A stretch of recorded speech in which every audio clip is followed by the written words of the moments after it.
Hi, this is Robert and Tracy Sladoff. We are proud supporters of the museum from Boca Raton, Florida. I'm Felicia Anker, and this is my husband, Ken. We're very proud to represent the museum supporters here today in Nashville, Tennessee. I'm Sandy Gottesman from Austin, Texas, and I'm a proud supporter of the museum. Hi, I'm Ronnie Hess, Birmingham, Alabama. And I'm Donald Hess, and we are very proud supporters of the museum. I'm Andrew Edlin, and this is my wife, Karen. We are so proud to represent other supporters here in Atlanta. I'm Joshua Force, and my wife Mara and I are proud to represent the museum supporters here in New Orleans. Speaking on behalf of the regional co-chairs from Alabama, Florida, Georgia, Louisiana, and Texas, we are honored to be chairing this very special event for the museum. We may not be together physically, but in a time when we're needed more than ever to support the museum's mission, perhaps not being constrained by the walls of a ballroom is a good thing. How wonderful that we can expose so many additional people to the beauty and the importance of the United States Holocaust Memorial Museum. The work of the museum is so important. What we owe to these survivors is to make sure that what they endured never happens again. Not only to just the Jewish people, but to anyone of any race, gender, or religion. Anti-Semitism and racism in all its forms have no place in our society. That's why we're encouraging you to join us this evening and make a gift to support the critical work of the museum. And please give generously. Good evening, and thank you for joining us. I'm Robert Tannen, the museum's Southeast Regional Director, and I'd like to begin by simply saying thank you. Thank you to these inspiring leaders across our region who are so committed to our cause, and to every one of you for your generous support. I'm so excited that for the first time, we were able to come together across our region, united in our commitment to remember, to teach, and to defend the truth of the Holocaust. The attack last month on the United States Capitol shook many of us to our core. Together with Holocaust survivors, we watched in horror as some members of the mob openly and proudly displayed neo-Nazi, anti-Semitic, and white supremacist symbols, several of which glorified the Holocaust. In this challenging and uncertain time for us as Americans, the museum's work educating people about how and why the Holocaust happened and the dangers of unchecked anti-Semitism and hate, as well as our ability to reach people from all walks of life, remain critically important. We must continue to meet these challenges. Now, we have a wonderful program tonight, so let's get started. And it's my pleasure to welcome this evening's MC, actor, activist, and longtime supporter of our museum, Daniela Ruach. Robert, thank you so much. As the great-granddaughter of a survivor, it is an absolute pleasure to be with you at this important gathering. The theme of this program says it all. What we do matters. We are here today to pledge and recommit ourselves to this critically important museum and its mission. When you think about the moment we are living through, the enormity of challenges, remembering this history and its lessons about the fragility of freedom, the nature of hate, and the consequences of indifference could not be more relevant. Tonight is about the power of individuals and the responsibility to act, the doing that matters so much. Holocaust survivor and author Viktor Frankl wrote, "Forces beyond your control can take away everything you possess, except for one thing: your freedom to choose how you will respond to the situation." Even today, in every situation, people always have more power than they realize. That is the core lesson of the Holocaust and survivor Beatrice Mutchman's story. Thank you. My name is Beatrice Mutchman. Many of you know me as Trixie. I am a survivor. My parents perished in Auschwitz. I don't even remember saying goodbye to my mother. I think she couldn't say goodbye to me, knowing that even though I thought I was going on a vacation, she was leaving me forever. So I was sent to become a visibly hidden child in Attigny, a little village in Belgium. I spent 2.5 years with two wonderful, wonderful women, sisters to each other. I was converted. And the picture right here is the beginning of another life. In this image is my cousin Henry, with whom I was visibly hidden, and myself, the day of my first communion. Everything was borrowed.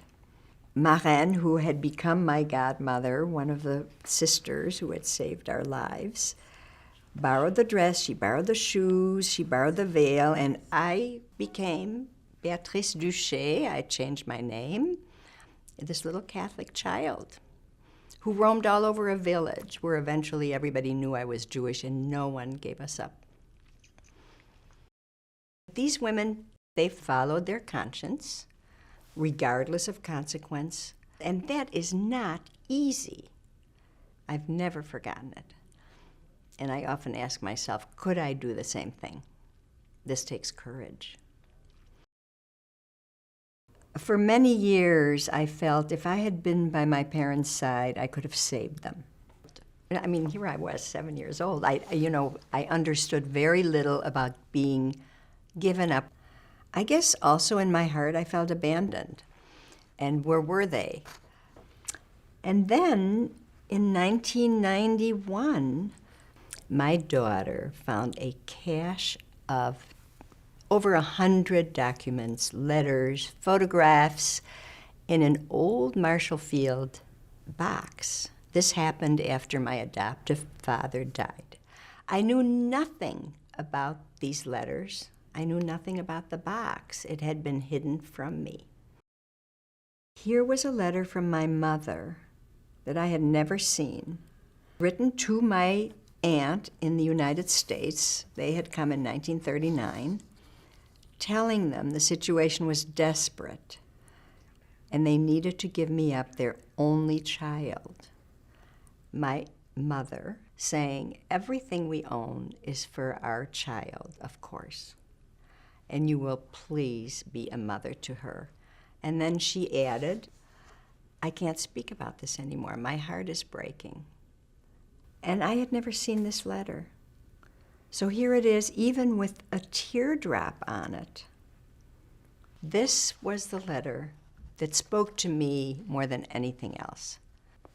This letter speaks to many children who never understood exactly what was happening when they were left. Knowing the reason they were written, I knew where these documents were going, all of them, to, in my mind, the only museum that should house these treasures, the United States Holocaust Memorial Museum in Washington. When I donate these letters, I hope that people realize how quickly we fall into an abyss. It's happening right now, and that's what I hope anyone looking at these or studying these documents will learn. The place where this is preserved, where other people can come and study, is above all important. The museum houses my artifacts. I am a fervent fan of everything the museum does. I implore you to support this incredible institution that I love. Trixie, thank you so much for sharing your story and for your important words of warning. My father was a liberator. We grew up with the story of the Holocaust. We grew up knowing that relatives were lost. We grew up knowing that our father had witnessed the horrors. They were vivid in his mind. He could never talk about it, but you knew it was with him. My dad wrote a letter to his family after viewing Ohrdruf concentration camp. It was the only time that I have any detail of what he saw and what he felt. Dad's story is the story of the museum. There are letters from survivors. There are letters from liberators. These are the stories that are told to teach and to educate so that it will never happen again. Last year marked the 75th anniversary of the liberation. This year marks the 80th anniversary of the beginning of the genocide. We remember for them and for us. Let's watch.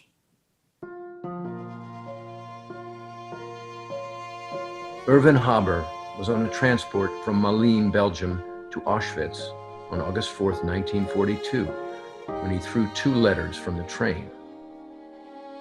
Dear Finder, I am a Jewish boy who was caught in Brussels.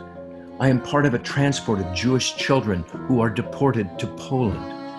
We are watched by the Gestapo and not allowed to write, and I am trying to throw this out of the train. I thank you from my heart that you are doing this good deed to my old grandmother and little sister who do not know where I am. Erwin Haber was gassed to death upon his arrival.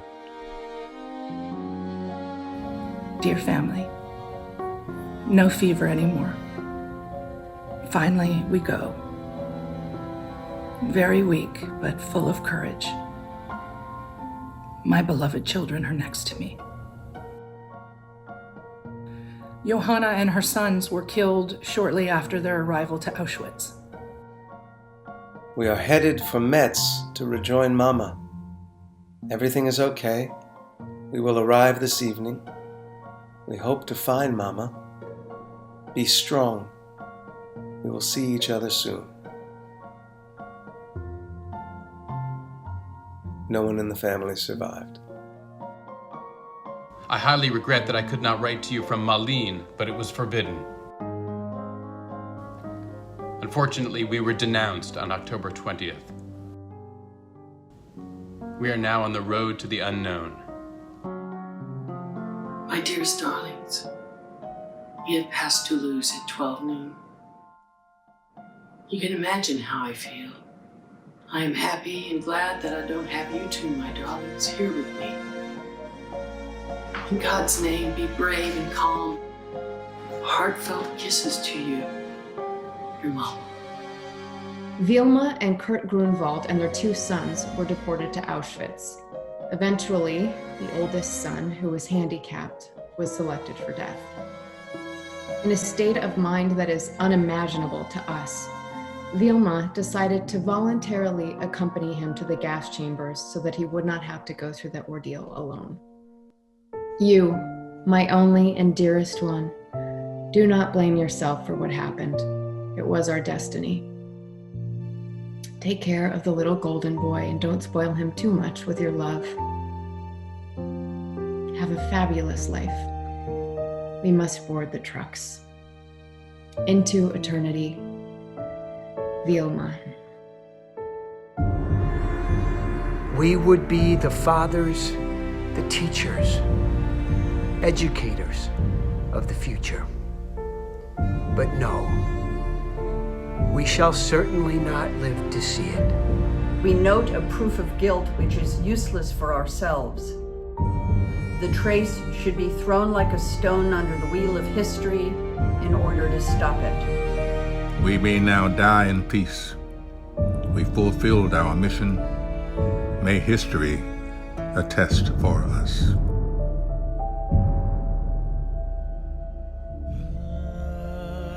In the spring of 1945, American troops in Germany and Austria came upon concentration camps at Buchenwald, Dachau, Nordhausen, Mauthausen, and Ohrdruf.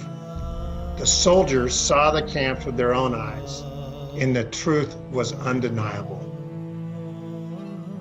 The things I saw beggar description. The visual evidence and verbal testimony of starvation, cruelty, and bestiality were overpowering. Inside the fence, there were hundreds and hundreds of people crowding. I was 13 years old. I could worm my way through them to get to the front. We heard a voice telling us we are free. It's undescribable, unbelievable. The first minutes, it was magic. It was a miracle. It was a cocktail of happiness. I think I remember shouting and waving, and then I collapsed unconscious. These people were scheduled to die, and the preparations were so efficient from the standpoint of disease and starvation. There isn't much that can be done about it. So hungry. I remember being so hungry. We were so isolated, cold, abandoned by the world. A little girl, doubled with the gnawing pains of starvation, cried pitifully for help. Everywhere we turned, the pathetic cry of "Wasser, Wasser" met our ears. So that was the first time I saw Americans, American young soldiers, feeding us, dressing us. They were wonderful. They were the best people that I can imagine. Dear Mother, anything you hear about that place, you can believe. It is not propaganda. It's all the truth, as I saw it with my own eyes. A sergeant whose mother and father disappeared into a Nazi concentration camp 3 long years ago turned his head and remarked in a tear-choked voice, "And Hitler wanted to rule the world." To Johanna, Erwin, Vilma, David, and all the others, we will never forget. We pledge to you that we will make your mission ours. When the museum opened, the Holocaust was living memory. We can't let it become distant history. We built the museum at a particular moment. We planted a flag. We put a powerful, enduring marker here on America's National Mall. The memory is now in our hands, in your hands. The challenge is, what are we going to do with it? Memory was never meant to be contained in this building. It was meant to be unleashed as a force for change. Anti-Semitism and hate didn't start with the Holocaust, nor end with it. They are relentless problems, and we too must be relentless. Because the world always changes, but human nature never does. Right now, we face a perfect storm. Rising hate, growing social media, declining history education. So just when we're giving human beings more power than ever before to influence and be influenced, we're not preparing them for this unprecedented responsibility. That's why history matters, especially Holocaust history. And that's why we're building something new, a global digital enterprise. COVID temporarily closed the museum, but it opened new possibilities. It changed how we work, Put questions in the chat or raise your hands. how we built the collection, We've also had people reach out to us through the online programming. convened scholars, The specific connection to the archival material we've looked at on liberation. and reached policymakers. The purposes of the legislation, it is to stop violence against the citizenry. Meeting this challenge has made us better and stronger. And we're serving more people now than ever before. And nowhere has the impact been greater than in the shift to an all-digital educational enterprise. How would we suggest teachers use the timeline activity for remote instruction when teaching online? So teachers could assign students to read a specific individual profile The card. most important audience for the museum in terms of education is youth.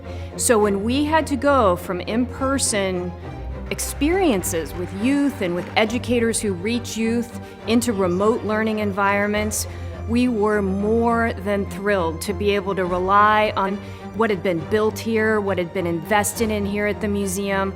We had digital collections, we had digital educational resources, but we had to think about how to make those appropriate and adapt them for these remote learning environments. Eastern Florida State College would like to express our gratitude. Just a huge thank you for all of the resources for myself and for the teachers across Tennessee. Regularly reaching out to me as a faculty member and asking what I needed, what they could do for me. Lessons and unit plans, Facebook Live sessions. I took advantage of the Ask a Librarian sessions. I found the Experiencing History portal really very helpful. The live digital lectures was a great way for us to stay connected. And I found myself looking for those types of resources to assign to students. Students with uneven internet connections dispersed across the state could nonetheless continue to access high quality content. And that for us was really exciting because we knew that that was immediate needs. But we also wanted to think about, is it just for the moment, or can this help us in the long run? For example, in the summer, we would normally bring 250 teachers to the museum to learn about content and pedagogy. When we asked those teachers, would you come if we did it in a virtual format, they said yes. Today, I welcome you to a very different conference than the one we all envisioned. Word spread, and before we knew it, we had over 1,000 educators, 4 times as many were able to attend. And when we heard that there were teachers from Bethel, Alaska, Mobile, Alabama, and Paint Lick, Kentucky, we knew that we had achieved something really special. Educators from all around the world came together to receive quality Holocaust education from the museum. I don't know what I would do during this time without you. These were all resources that made a difference in teachers' daily lives. And it also has made a difference in how we move forward as teachers. One of the earliest transitions that we made with our programs was for the program that invites local youth in DC to become ambassadors for the museum. Ambassadors, I'm not the only one who has congratulations and well wishes.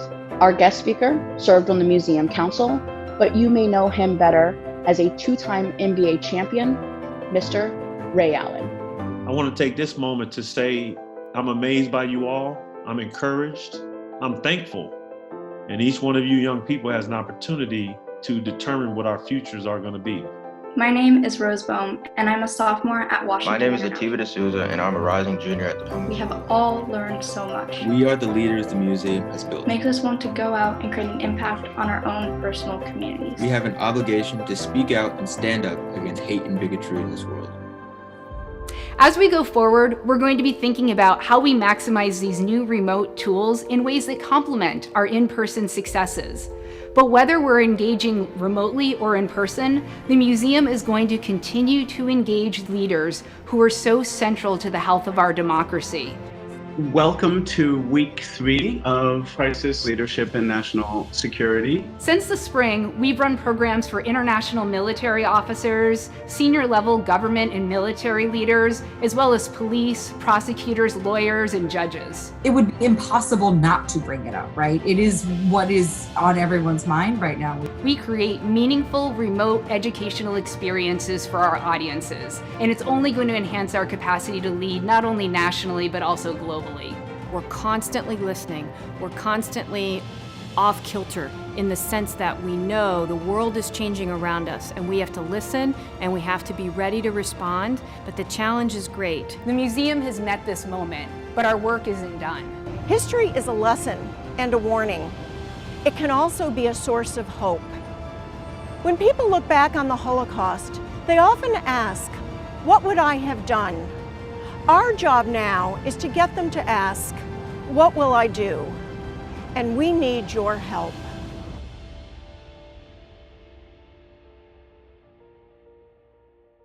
What we just saw was only possible because of your generous support.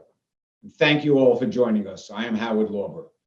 As the chairman of the United States Holocaust Memorial Museum, I have had a front row seat to the incredible job the museum staff and leadership has done to keep our virtual doors wide open as the entire country had to shift to remote learning. The question now is not only what does this history, this memory require of us, but what does the future demand of us? In these challenging times, it is clear we have much work ahead of us. It is up to us to ensure that the museum can continue to expand its educational mission through digital outreach and build a truly global enterprise at a time when 2/3 of young people do not know 6 million Jews were murdered in the Holocaust. Unimaginable. It is up to us to ensure that the museum can push back on the ever-present and increasingly bold voices of those who would deny or distort the history of the Holocaust. I said it's up to us earlier because we literally need everyone's support. We need you to make your gift now. This is an all hands on deck moment. And we are so fortunate to have NBA All-Star and former Museum Council member Ray Allen on our team. Ray, it is so great to have you with us today. Thank you. Please join me in welcoming Ray Allen. Well, I have to start out by saying how important the museum is not only to me, but the people who I've had the opportunity to bring to the museum. 2 weeks ago, one of my ex-trainers, he sent me a picture of the time that we were in the museum, the whole team. And he, in caption, said one of his favorite times of his whole career and how that still strikes a chord with him till this day. I visited a Holocaust Museum in Washington, D.C. for the first time as a young NBA player. I'll never forget how it felt. There's one room I think about often. It's filled with photos of people from one town. The pictures of kids like mine, dads like me, line the walls and extend up to the sky. Most of these families were murdered, an entire town erased. It made me feel irrelevant, which was strange for a young NBA player who was supposed to be on top of the world. It disrupted me to my core. I knew I needed to learn more. The Holocaust was about how human beings treat each other, real, normal people like you and me. On a trip to Poland, I stood at a tiny crawl space where 6 Jewish people hid from the Nazis. The walls were wet, like they were sweating, and it was just bone-chilling cold. And you think about more than one person hiding down there just to survive. 6 human beings desperately crawling through that little hole. They were sheltered by a family who paid for this act with their lives.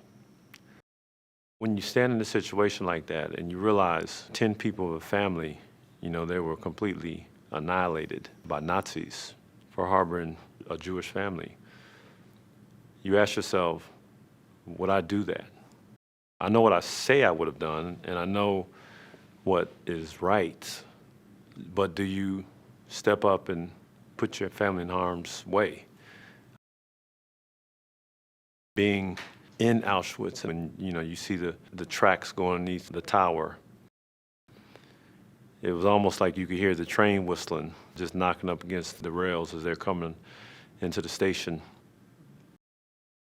There's nothing like being there, walking on the grounds, walking through the barracks. Could you live that way? Could you survive? Could you have the will to fight? The whole time, I could only think about how I wanted certain people in my life to be there. I just knew that I had to come back again, and I wanted to bring my children. Auschwitz and Majdanek, for my kids, were true eye-openers. They asked a lot of questions. My then 7-year-old said to me and his mother, how will we know if they came for us? How will we know if it happened again? What will we do and where will we go? It's a very sombering thought to have when your 7-year-old asks you those questions. But when you have any person that asks questions, they're putting themselves in a position that they say they want to learn. They want to experience more. They know there's things that they could do, but they have to get the information first. A lot of people discouraged me from taking my children because they believed that they were too young. And my response was that, there are people younger than my children that passed away. And this is the way that we have to teach our young people. They have to kind of allow this to be established in their DNA so they understand this is history. This is world history. It's not Jewish history. It's not American history. It's not European history. It's world history because it affected all of us. My voice is heard by many. And so it's important that I teach them a way to teach others, to help others, to bring others in and to incorporate people into building a better America and a better world. The museum has to be the foremost authority on that. And that's why we stand up for this museum today. So it's important that each and every one of you understand now it is your time to make a difference. It is your time to do something that's going to affect the future, not only of your family, but of the world. You have the power because it is within your power or your pocketbook or your influence to step up and say, never again. Ray Allen, fellow Yukon alum, on behalf of all of us, thank you for everything you've done to use your influence to advance a broader understanding of the Holocaust. This year is a very difficult year for all of us. If I didn't believe that it was so incredibly important to support the United States Holocaust Memorial Museum, I would not be asking you to do so. It's so urgent that we support the museum, that we collect the evidence of the Holocaust, and that evidence and the stories live forever. If you look at the rise in anti-Semitism, the Holocaust denial, and what's going on around the country and around the world, the museum's mission is more important than ever. The museum and the work that it does not only teaches the lessons from history, but helps to build tolerance in the younger generations for futures to come. I'm such a believer that one voice can make a difference, that one voice can become many voices, to help people have the courage and the strength to speak out. I think that's what Holocaust education does. The museum focuses on shining the light on genocide prevention, which is so important to avoid this happening to anybody else. If you care about humanity and you care about equality and you care about the future, you care about the museum. This is the one institution in all of America that all of us need to support. A few months ago, Felicia and I made a gift to add our names to the museum's donor wall as part of our lasting legacy. I invite you all to join us. As you can see on the screen, there are many opportunities for you to give. Please give the most you can. This museum needs you. It needs you now. Your support allows the museum to engage new generations of young people and leaders who will take this history and its lessons forward. New leaders like Rachel Brown, a former fellow of the museum's Simon Skjodt Center for the Prevention of Genocide and author of Diffusing Hate, a strategic guide to counteract dangerous speech. Rachel is now working to prevent identity-based violence and other forms of group-targeted harm. Rachel, thank you so very much for being with us this evening. So for someone so young, you've accomplished a lot. You had the brilliant idea that the power of this technology that we hold in our hands could help stop violence, and you acted. So talk to us about how this journey started. I don't know, my mom says I was born caring about fairness. There's so many things that happen and that are out of our control and that cause pain and cause harm, from natural disasters to disease, but violence, and especially large-scale violence, is this grave harm that we do to each other. And so I think it's always felt to me like it's also the harm that we should be most able to prevent. And so the path that my life took straight out of undergraduate was moving to Kenya and spending 4 years there, working with grassroots-based peace activists in their communities and across the country. And this was after Kenya's 2007-2008 post-election violence, which had left more than 1,000 people dead and hundreds of thousands of people displaced. One of the things that I learned was that alongside the things that we usually think of as weapons of violence and of war, everything from guns to machetes to petrol and matches, cell phones and text messaging in particular had been weaponized in the lead up to and throughout the post-election violence. So when I learned about this, I started connecting with local leaders and figuring out how could we leverage that same powerful tool to, instead of mobilizing for violence, instead of inciting fear and rumors, spread accurate information, and to make sure that we could reach people quickly and influence them if tensions arose. And when I came back from Kenya, I really wanted to explore those same themes more broadly. And so my work at the museum really took that to the next level.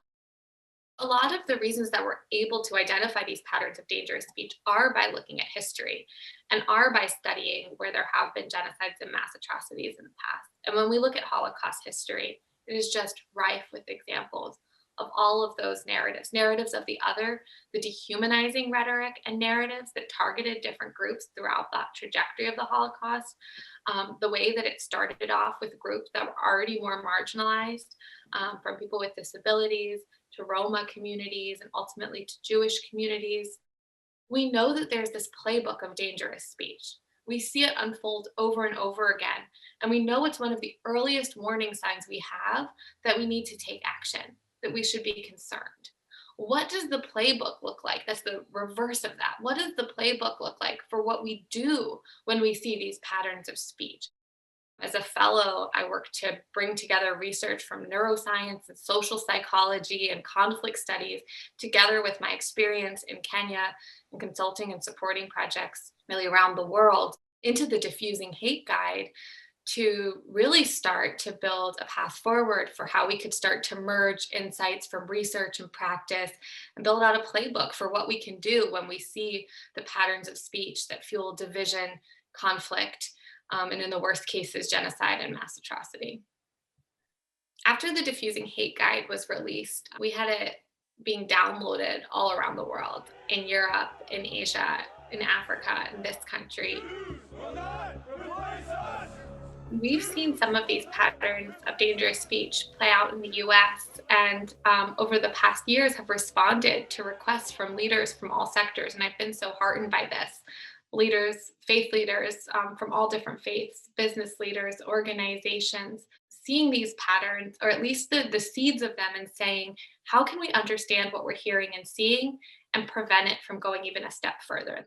This has been important work here in the US, and I think it will continue to be really critical work, because we have seen these patterns playing out. We have seen actual violence. We've seen an uptick in hate crimes. We've seen recent violence at the US Capitol. We know these patterns. We know that what we say matters and is not without consequences. And I think that those of us that have that knowledge, it's important that we bring it to people and that we help mobilize and ask, what can we all do to stop walking in this direction and help our society? We all have a responsibility. We all play a role, whether it feels active at the moment or not. We can all be that starting point and use our voice to move us in a different direction. Rachel and Ray are examples of how each of us, in our own way, can help shape a better future, a future different from survivor Saul Dreyer's past. Saul was born in Krakow, and his nightmare began at the age of only 14. He survived the horror of 3 concentration camps, but tragically, most of his family was murdered. How does a person survive such a nightmare? Tonight, Saul and I are going to tell you his story. Thank you, Daniela. You have to understand, in the concentration camp, I was caring only for 2 things. I want to make sure I have enough food so I can survive, and I had to make sure I can listen or play the music. In the barracks, we had a man, and he was a cantor in a synagogue. And every night he started to sing.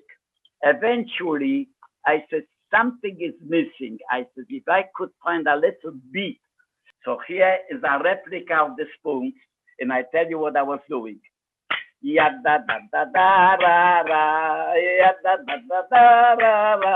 Something like that. We were singing all kinds of songs. Saul was liberated by American troops in 1945. 3 days after I was liberated, American soldiers took care of me. While in a displaced persons camp in Italy, Saul learned to play the drums. It was there that he dreamed of one final act of defiance on the exact spot where Hitler had stood. I wish someday, God help me, that I can travel to Germany and play the drums that I learned here in Italy in front of the Band of Bulgari. Saul soon moved to America to build a new life, but always held tight to his love of music. At the age of 88, Saul decided to form the Holocaust Survivor Band, inspired by a story he read about a survivor who played the piano in Terezin, a camp used by the Nazis for propaganda and, tragically for many, the way station to killing centers. I started to think, what can I do, not only for this lady, but what can I do for humanity? The band's popularity exploded, and Saul and his friends have played all over America, as well as Poland and Germany, including at last at the Brandenburg Gate. Never again, never again. But playing to entertain is not his only goal. I told myself that till I die, I'm gonna make sure that I can beat anti-Semitism. Good evening. I speak to children in school, and I try to play music. Thank you. And Saul never stops. At 95, he has started another band, this time with the grandchildren and great-grandchildren of survivors, young people to help keep his memories and music alive.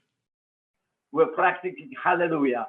Hallelujah, hallelujah. We were practicing. I'm gonna practice with them this Sunday. I love to play with them.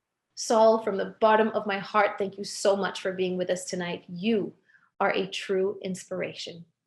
I'm so grateful to be with the United States Holocaust Museum, the way they prepare, the way they teach you, the way they tell you about it. So I insist, so long I'm gonna live, you should be able to keep the museum up and show to the world what happened. We want the legacy should live forever. I always say, never again. Saul, thank you for your words and for your music. I cannot think of a more powerful demonstration of the resilience of the human spirit. To Saul and all survivors, we pledge to keep your stories alive. We will remember. We will remember. We will remember. We will remember. We will remember. We will remember. We will remember. Thank you for your interest in supporting the United States Holocaust Memorial Museum. Please give today. And please give generously. Thank you. Thank you. Thank you. And what you do matters. What we all do matters.